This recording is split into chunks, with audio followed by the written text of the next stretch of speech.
I still remember the way the afternoon light came through the kitchen window that day. Golden and slanted, the kind of light that makes dust particles look like they're dancing. I was washing dishes, my hands deep in warm soapy water, when Marcus walked in with that look on his face. You know the look. The one that says a man has made up his mind about something and doesn't plan on discussing it. "We need to talk," he said. I dried my hands slowly on the dish towel. The one with the faded sunflowers that my mother had given us when we first bought the house. 23 years ago now? Hard to believe. "Okay," I said. My voice was steady, but something in my chest already knew. Women always know, don't we? Before the words even come, Marcus sat down at the kitchen table, the same oak table where we'd fed our children breakfast before school for 17 years, where we'd carved pumpkins and wrapped Christmas presents and argued about money and made up over coffee on Sunday mornings. "I've been thinking," he started, and he wouldn't look at me. His eyes were fixed on his hands, clasped together on the table like he was praying. "This isn't working anymore, this marriage." The refrigerator hummed. Somewhere outside, a lawnmower started up. Mrs. Chun next door, probably. She always mowed on Wednesdays. "I see," I said. "I met someone," he continued, and now there was something almost defiant in his voice, like he was daring me to react. "Someone who understands me, who makes me feel alive again." Her name was Brittany. Of course it was. 28 years old, worked at the gym where Marcus had been going for the past 8 months. The gym membership I had encouraged him to get, worried about his blood pressure, his cholesterol. The irony wasn't lost on me. "I want you to pack your bags," Marcus said, and now he did look at me, his jaw set. "I think it's best if you move out. Start fresh somewhere. We'll figure out the divorce details, but I need space. This is my house too, and I need time to think." My house too. Those words hung in the air between us like smoke. I should have felt devastated. I should have cried or screamed or thrown the coffee mug I was holding. That's what women do in movies, isn't it? They fall apart. They beg. They make scenes. Instead, I felt eerily calm. "Your house too," I repeated softly.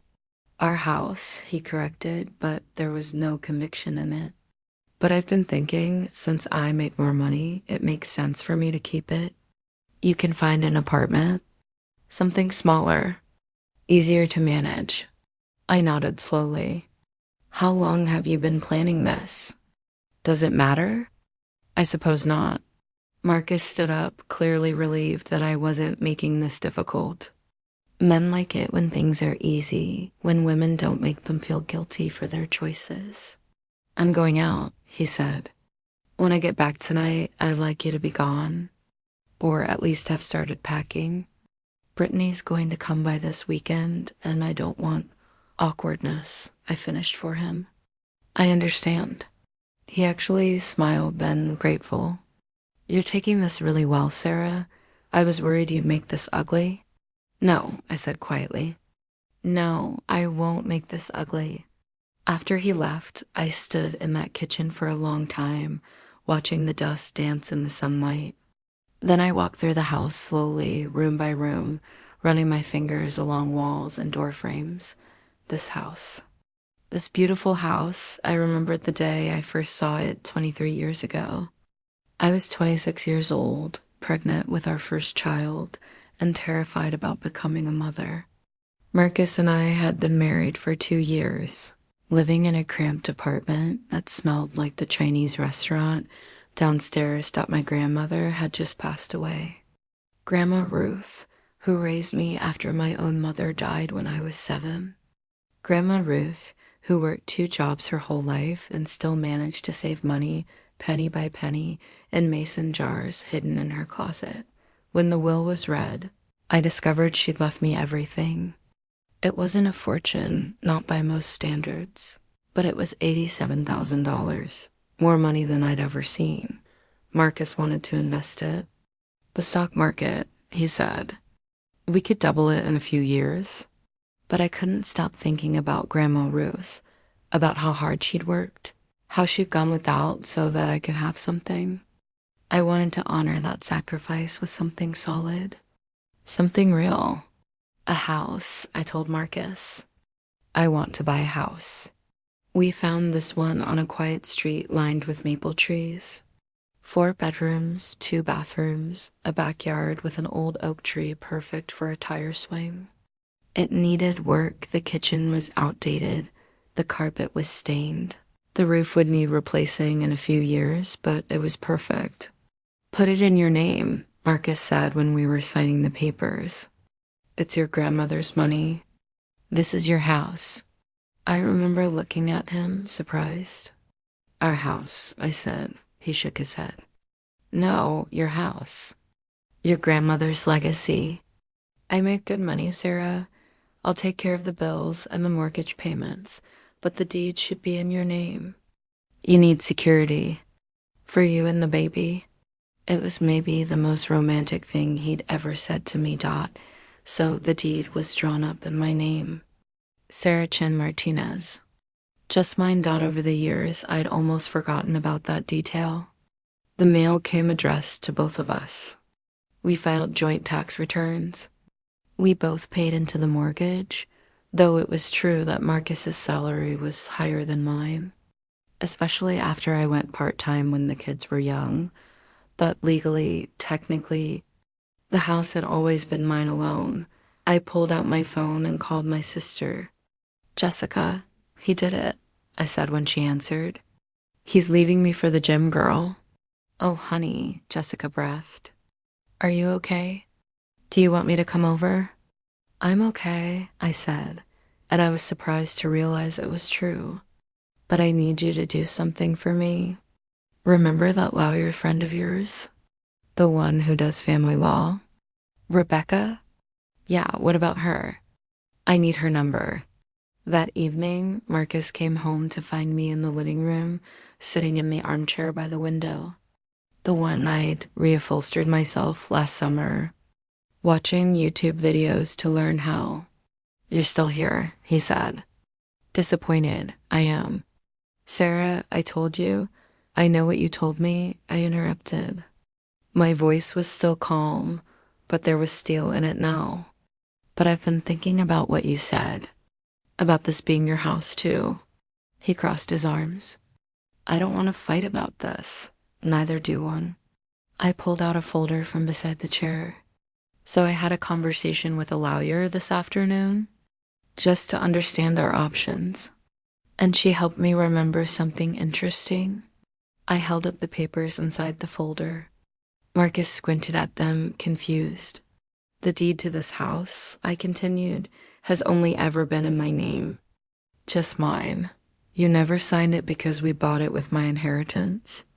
And you told me, and I'll never forget this, you told me it should be my security. The color drained from Marcus's face. My grandmother left me $87,000 when she died, I went on. I used every penny of it for the down payment on this house. Yes, you've paid the mortgage over the years, which I appreciate. But legally, those payments are considered rent. Or at best, a gift. Because your name is not on this house, Marcus. It never has been. That's ridiculous, he said, but his voice cracked. I've lived here for 23 years. I've paid for everything, not everything. I've worked too. I raised our children here. I maintained this home. And yes, you paid more into the household expenses because you earned more. But that doesn't change the ownership of the property.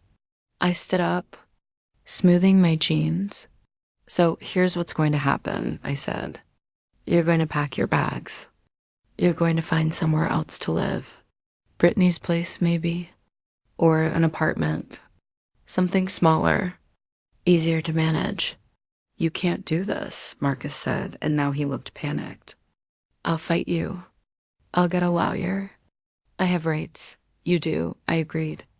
You have the right to a fair division of marital assets. And we'll work that out. But this house is not a marital asset. This house was mine before we married. Well, bought during the marriage, but with premarital funds, and it remains mine. My lawyer was very clear about that. I walked past him toward the kitchen. I'll give you until this weekend to get your things out, I said over my shoulder. If Brittany wants to help you move, that's fine. Just try not to make too much noise. I have book club on Saturday morning. The divorce took 8 months to finalize. Marcus did hire a lawyer, and there were moments when I wondered if I'd made a mistake. If I was being too harsh, if maybe I should be more generous. Then I'd remember the look on his face when he told me to pack my bags. The casual cruelty of it, the way he'd already planned his future with another woman while I was washing dishes. Oblivious that in the end, the judge agreed with my lawyer. The house was mine. Marcus was entitled to half of our other assets, the savings account, his 401k, my smaller retirement fund. We split it down the middle, and it was fair, but the house stayed mine, our children. Tyler and Emma, both in college by then, were confused at first. Tyler, our oldest, was angry with me. Dad's living in some crappy apartment while you get the whole house, he said during one painful phone call. That doesn't seem right. Your father made choices, I told him calmly. And those choices have consequences. Emma was quieter about it, but I could tell she was torn. She loved her father. They both did. And I never wanted to make them choose sides, but then one night, about 3 months after Marcus moved out, Emma came home for the weekend. We were making dinner together, just the two of us, when she said, Dad brought Brittany to meet me. I kept chopping onions. How did that go? She's 28, Mom. She's closer to my age than to Dad's. I know. And she kept calling him baby and touching him all the time. And Dad was just ... different, like he was trying to be someone he's not. I didn't say anything. He told me you kicked him out, Emma continued softly. That you were vindictive about the house. I set down the knife and looked at my daughter. Really looked at her. She was 20 years old, with my eyes and Marcus's stubborn chin, and she was trying so hard to understand. Did he tell you what he said to me? I asked, the day he decided to end our marriage. Emma shook her head, so I told her. I told her everything, including the part about how he'd asked me to pack my bags and leave my own home. When I finished, Emma was crying. I'm sorry, Mom, she whispered. I didn't know. It's okay, sweetheart. He's still your father. You're allowed to love him, but he hurt you. He did, I agreed. But I survived. And honestly, I think I'm going to be okay. A year after the divorce was finalized, I was sitting in that same kitchen, drinking coffee and looking through paint samples. I decided to renovate new kitchen cabinets, new countertops, maybe knock down the wall to the dining room and create more open space. This house had been frozen in time for too long, I realized, keeping everything the same because that's how it had always been. But I was different now. I was allowed to change too. My phone rang. It was Tyler.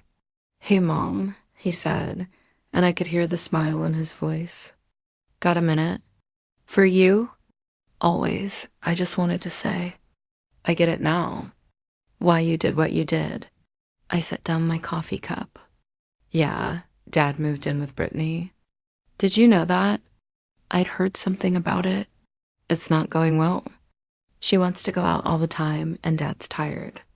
She doesn't understand why he can't just quit his job and travel the world with her. They fight constantly. I'm sorry to hear that, I said, and I meant it. Not because I wanted Marcus to suffer, but because I knew what that kind of constant conflict felt like. How exhausting it was. Dad told me last week that he made a mistake, Tyler continued. Not just with Brittany, with everything. He said he took you for granted, that he didn't realize what he had until it was gone. I closed my eyes. I should have felt vindicated, I supposed. triumphant. Even instead, I just felt tired. People make mistakes, I said softly. We all do. Do you ever think about getting back together? No, I said, and I was surprised by how easy the answer came. No, sweetheart. That part of my life is over, and that's okay. Are you happy, Mom? I looked around my kitchen at the sunflower towels still hanging by the sink, at the paint samples spread across the table, at the view through the window of the backyard where my grandchildren might someday play. I'm getting there, I said. I'm getting there. The thing about heartbreak I've learned is that it doesn't kill you. Not if you don't let it. There were hard days, of course. Days when I'd wake up and reach across the bed, expecting to find Marcus there. Days when I'd make too much dinner, forgetting I was cooking for one. Days when I'd see elderly couples holding hands in the grocery store and feel the loss of what I'd thought my future would be. But there were good days too. Better days, like the morning I woke up and realized I could rearrange the furniture any way I wanted. That I could watch whatever I wanted on TV without negotiating.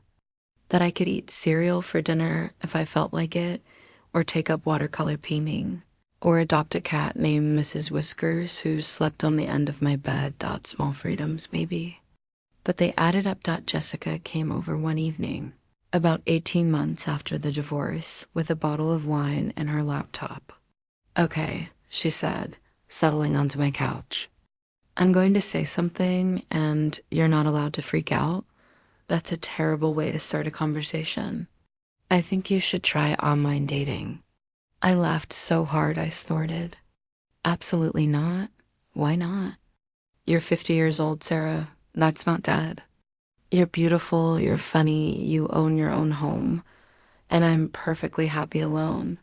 But what if you could be happy with someone? I poured us both wine, considering. I don't know if I'm ready for that. If I'll ever be ready. That's fine, Jessica said, backing off. I just don't want you to close yourself off completely. You have so much love to give. I'm giving it to myself right now, I told her. For the first time in a long time. And that was true. I'd spent so many years taking care of everyone else, Marcus, the kids, my job, the house, that I'd forgotten what it felt like to prioritize my own needs. Now I took long baths with expensive bath salts. I signed up for a pottery class at the community center. I read books in the middle of the day just because I could. I started walking every morning, watching the sunrise paint the sky in shades of pink and gold. I grieved the loss of my marriage, but I also celebrated the finding of myself. 2 years after that day in the kitchen, Marcus called me, Sarah. His voice was hesitant, almost nervous. Hi, Marcus. Is everything okay? Are the kids? The kids are fine. I wanted to talk to you. I sat down on the porch steps, Mrs. Whiskers winding between my ankles. Okay, I said. Brittany and I broke up 3 months ago. I'm sorry to hear that. Are you? I thought about it honestly. Yes, I never wanted you to be unhappy, Marcus. Even after everything. He was quiet for a moment. Then I was an idiot. Yes, I agreed simply. You were. I threw away 23 years for what? For someone who made me feel young? For excitement? And in the end, it was all just empty. Marcus, I am not asking to get back together, he said quickly. I know I don't deserve that. I just needed you to know that I know. That I was wrong. That you deserve so much better than what I gave you. Tears stung my eyes, unexpected. Thank you for saying that. Are you seeing anyone? I smiled, looking out at the street where the maple trees were just beginning to turn orange and red. I'm seeing myself, getting to know her again, and I really like her. Marcus laughed, a sad sound. She was always pretty great. Yeah, I said softly. She was. After we hung up, I sat on those porch steps for a long time. Watching the afternoon light fade to dusk, I thought about Grandma Ruth. working those 2 jobs, saving in mason jars, dreaming of giving me something solid, something real. She'd given me more than a down payment on a house. She'd given me the means to save myself when I needed it most. I thought about young Sarah, 26 and pregnant and terrified, signing those papers with only her name, not knowing that someday that signature would be the thing that kept her from losing everything. And I thought about Marcus, telling me to pack my bags in my own kitchen, so certain of his power, his control, his right to make decisions about my life. He'd never expected me to have power of my own. That was the thing about people who took quiet strength for granted. They never saw it coming until it was too late. I went inside as the streetlights came on, Mrs. Whiskers following at my heels. I made myself dinner pasta with homemade sauce, salad from the garden I planted in the backyard, a glass of red wine. I ate slowly, savoring every bite. In my kitchen, with its new cabinets and granite countertops stopped my kitchen. My house, my life, and somewhere in the distance, I could almost hear Grandma Ruth laughing, proud and fierce and free. The way women sound when they know they've raised someone who can stand on their own 2 feet. Thank you, I whispered to her memory. Thank you for teaching me that home isn't just a place. It's the strength to know your own worth, and the courage to never let anyone tell you to leave it. The refrigerator hummed, Mrs. Whiskers purred, and in the window, the last light of day made the dust particles dance like gold. I was home, and I was enough.